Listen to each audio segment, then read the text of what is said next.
രാഹുൽ മാങ്കൂട്ടത്തിൽ എംഎൽഎക്കെതിരെ പരാതി നൽകിയ യുവതിയെ അപകീർത്തിപ്പെടുത്തുന്ന സൈബർ ആക്രമണത്തിന് പിന്നിൽ കെപിസിസി ഡിജിറ്റൽ മീഡിയ സെൽ. യുവതിയുടെ ഐഡന്റിറ്റി വെളിപ്പെടുത്താൻ വാട്സ്ആപ്പ് ഗ്രൂപ്പിൽ നിർദ്ദേശം നൽകിയതിന് പിന്നാലെയാണ് വ്യാപകമായി ഫോട്ടോയും വീഡിയോയും പ്രത്യക്ഷപ്പെട്ടത്. വിവാദങ്ങൾക്ക് പിന്നാലെ ഡിജിറ്റൽ മീഡിയ സെല്ലിന്റെ പേര് മാറ്റി സോഷ്യൽ മീഡിയ സെല്ലെന്നാക്കി. ചുമതലക്കാരനായ VT ബൽറാമിനെ മാറ്റി. ഇതിൽ കാണുന്ന സുജിത് വാഴക്കാട്, ജിജോ മാത്യു, റെനീഷ് തുരുത്തിക്കാടൻ എന്നിവർ കെപിസിസി ഡിജിറ്റൽ മീഡിയ സെല്ലിന്റെ ചുമതലക്കാരാണ്. രാഹുൽ മാങ്കൂട്ടത്തിലിന്റെ പ്രധാന അനുയായികളും. ഇവർ അഡ്മിനായ വാട്സപ്പ് ഗ്രൂപ്പുകളിലാണ് പെൺകുട്ടിയുടെ ഫോട്ടോ ഷെയർ ചെയ്യാനുള്ള ആഹ്വാനം വ്യാപകമായി ഉണ്ടായത്. ഫോട്ടോയും വീഡിയോയും വെച്ചുള്ള സൈബർ ആക്രമണം കടുത്തതോടെ പെൺകുട്ടി പോലീസിൽ പരാതി നൽകി മൊഴിയുമെടുത്തു.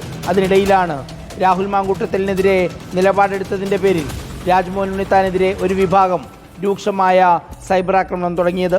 ഇനിയും ഇത് തുടർന്നാൽ തനിക്കറിയാവുന്ന പല കഥകളും തുറന്നു പറയുമെന്ന് രാജ്മോഹൻ ഉണ്ണിത്താൻ വെല്ലുവിളിച്ചു. എന്നെ ഇനി കൂടുതൽ സൈബർ ആക്രമണത്തിന് വിധേയമാക്കിയാൽ പരസ്യമായി ഞാൻ പലതും വിളിച്ചു പറയേണ്ടി വരും. അതേസമയം വിവാദങ്ങൾക്ക് പിന്നാലെ കെപിസിസി ഡിജിറ്റൽ മീഡിയ സെല്ലിന്റെ തലപ്പത്ത് അഴിച്ചുപണി നടത്തി. സെല്ലിന്റെ ചുമതല എറണാകുളം MP ഹൈബി ഈഡന് നൽകി. VT ബൽറാമിനെ ചുമതലയിൽ നിന്ന് മാറ്റി. ഇനി മുതൽ കെപിസിസി ഡിജിറ്റൽ മീഡിയ സെല്ലിന് പകരം സോഷ്യൽ മീഡിയ സെൽ എന്നായിരിക്കും ഈ സംവിധാനം അറിയപ്പെടുക. രാഹുൽ മാങ്കൂട്ടത്തിനെതിരായ നിലപാട് എടുക്കുന്നവർക്കെതിരെ രാഹുൽ മാങ്കൂട്ടത്തിലിൻ്റെയും ഷാഫി പറമ്പിലിൻ്റെയും അനുയായികളാണ് വ്യാപകമായ സൈബർ ആക്രമണം നടത്തുന്നതെന്നാണ് ഉയരുന്ന ആരോപണം. റിപ്പോർട്ടർ, തിരുവനന്തപുരം.